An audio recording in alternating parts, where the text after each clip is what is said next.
Boleh tahu tentang apa buku ini mungkin?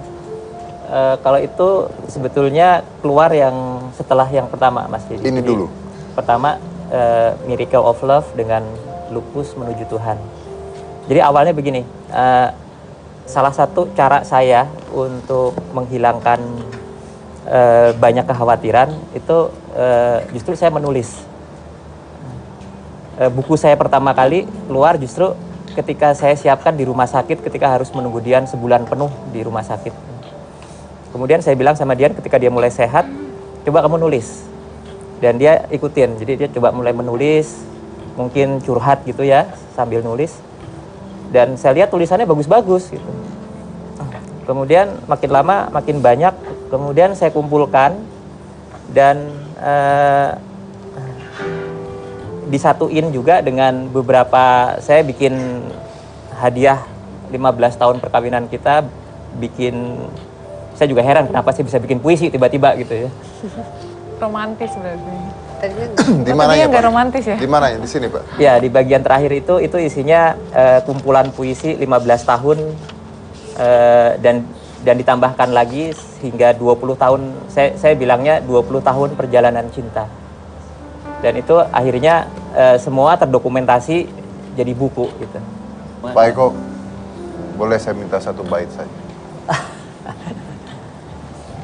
Ini ada satu puisi yang judulnya Buta Mata Bukan Buta Hati.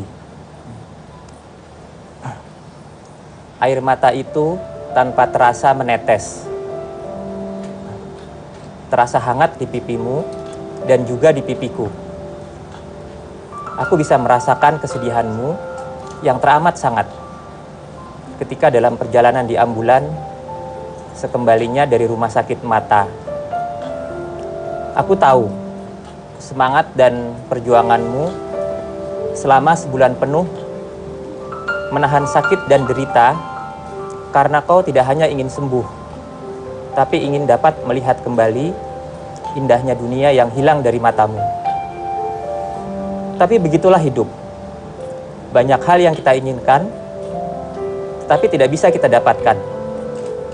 Dan banyak hal yang tidak kita inginkan datang menghampiri kita.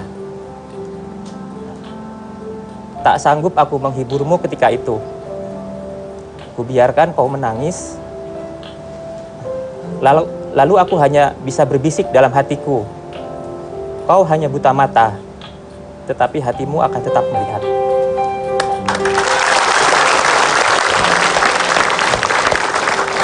Duma, kamu kayaknya hari ini sedih terus, Duma. Sedih terus. Udah gak bisa ngomong. Duma, kita punya dua orang lagi yang menurut saya juga luar biasa. Mereka adalah penyandang tunanetra, tapi mereka adalah pasangan musisi yang suaranya dan permainannya luar biasa sekali. Jadi dengan apapun yang disebut kekurangan memiliki kelebihan yang sangat luar biasa. Duma bisa ditolong juga. Ini adalah Nenden dan Nendra.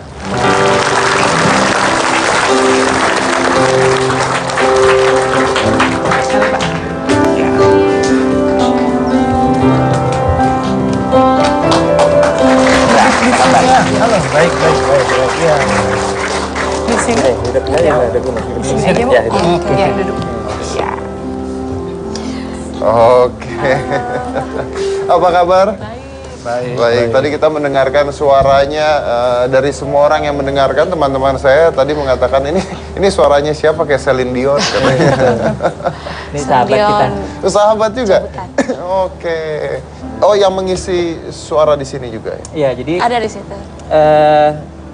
di yayasan kita kan berusaha untuk membantu salah satunya penyandang low vision.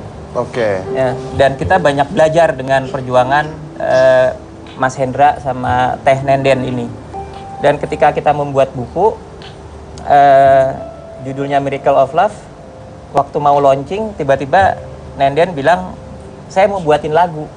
Dan hanya 3 hari ya Nenden ya? Tuh. Hanya 3 hari dia bikinkan sebelum kita launching buku. Oke. Saya boleh dengar satu bait aja nggak?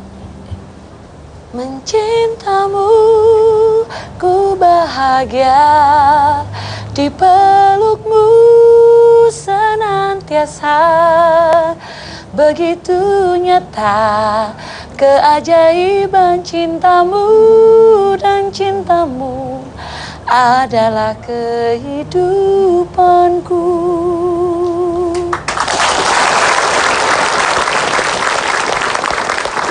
Kalau boleh tahu apakah Anda berdua tidak bisa melihat sejak kecil atau Saya sejak kecil, sejak lahir. sejak lahir? Sama. Oh, sama sejak Lahir, iya. lahir. Oke. Dan apa yang membuat Anda bisa lari ke musik? Saya dari kecil senang bunyi-bunyian. Sampai biang berisik kata orang tua saya. Oke. Jadi dari kecil saya pertama belajar gitar, itu usia 7 tahun saya udah manggung Agustusan gitulah. Terus SMP saya belajar piano, drum, bass. Terus kemudian belajar percussion. Kebetulan saya terakhir kuliah di UPI jurusan seni musik. Saya belajar, akhir-akhir ini saya belajar komputer musik. Jadi komputer yang saya gunakan ada screen readernya. Jadi komputer saya bisa bersuara. Saya bisa operasikan dari membuat musik mentah, dari MIDI file. Jadi arranger lah sekarang profesi saya. Ranger, profesinya ranger sekarang. Arranger. Tuh, saya mau nanya satu. Enggak, ini seriously. Kali ini gua nggak akan menghina lu, Nu. Oke, Mas. Sulit tidak bermain piano kalau Anda tidak melihat? Sulit. Sulit, kan harusnya Anda hafal. Tidak. Ya, ada dua faktor sebenarnya. Satu karena kebiasaan, Heeh. yang kedua karena pembelajaran, maksudnya sesuatu yang diterapkan aja gitu. Betul. Nah, kalau Bapak ini pasti dia akan, karena sesuatu yang dia familiar. Pertama dia bermain gitar, jadi dia familiar dengan nada. Setelah nada dia main ke piano, dia familiar lagi dengan penempatan nadanya. Betul. Lalu dia komposisikan dan dia biasakan mainnya. Nah, Nu pernah lihat pianonya Stevie Wonder?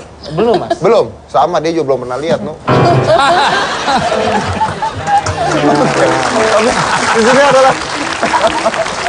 di sini ada orang-orang luar biasa semua yang bisa memberikan kita inspirasi.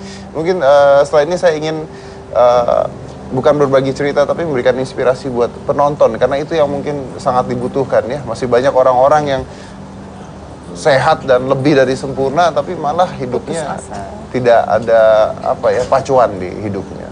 Yang mana-mana tetap di hitam putih. Begitu indah keajaiban cintamu dan cintamu adalah kehidupan.